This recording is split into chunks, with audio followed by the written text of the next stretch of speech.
বাংলাদেশ জাতীয় পুরুষ ফুটবল দলের কোচ হাবিয়ার কাবরেরা এবং নারী দলের কোচ পিটার বাটলার দুজনের সঙ্গেই বাফুফের চুক্তি শেষ হয়ে গিয়েছিল গেল ৩১ ডিসেম্বর। চুক্তি শেষ হয়ে যাওয়ার পর এক প্রকার ধোঁয়াশায় ছিল যে বাফুফের সঙ্গে নতুন চুক্তিতে এই দুই কোচ থাকছেন কিনা। অবশেষে এই দুই কোচকে নিয়ে চূড়ান্ত সিদ্ধান্ত নিয়েছে বাংলাদেশ ফুটবল ফেডারেশন। বুধবার বাফুফের জরুরি কমিটির অনলাইন বৈঠকে সভাপতি তাবিত আওয়াল উপস্থিত সদস্যদের জানান পিটার বাটলার ও কাবরেরা দুজনকে রেখে দেওয়ার সিদ্ধান্ত নেওয়া হয়েছে।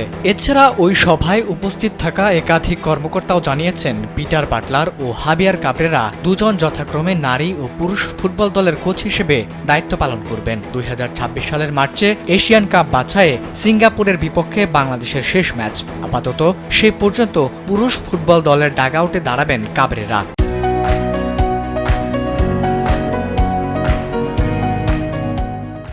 আর পিটার বাটলারের চুক্তি আগামী বছর মধ্য জানুয়ারি পর্যন্ত বলবৎ থাকবে। আগামী কয়েকদিনের মধ্যে তাদের সঙ্গে চুক্তির আনুষ্ঠানিকতা সম্পন্ন হতে পারে। এরপর নির্বাহী কমিটির অনুমোদন সাপেক্ষে আসতে পারে আনুষ্ঠানিক ঘোষণা। এদিকে আকস্মিক জরুরি কমিটির সভায় অনেকটা বিস্ময় প্রকাশ করেছেন নির্বাহী সদস্যরা। ফেডারেশনের নির্বাহী কমিটির ২১ জনের মধ্যে ১৫ জনই নির্বাহী সদস্য। বড় একটি অংশকে বাইরে রেখে নারী ও পুরুষ ফুটবল দলের কোচের বিষয়ে নীতিগত সিদ্ধান্ত হওয়ায় নির্বাহী কমিটির অনেক সদস্য খানিকটা নাখোশ বলেও আভাস মিলেছে।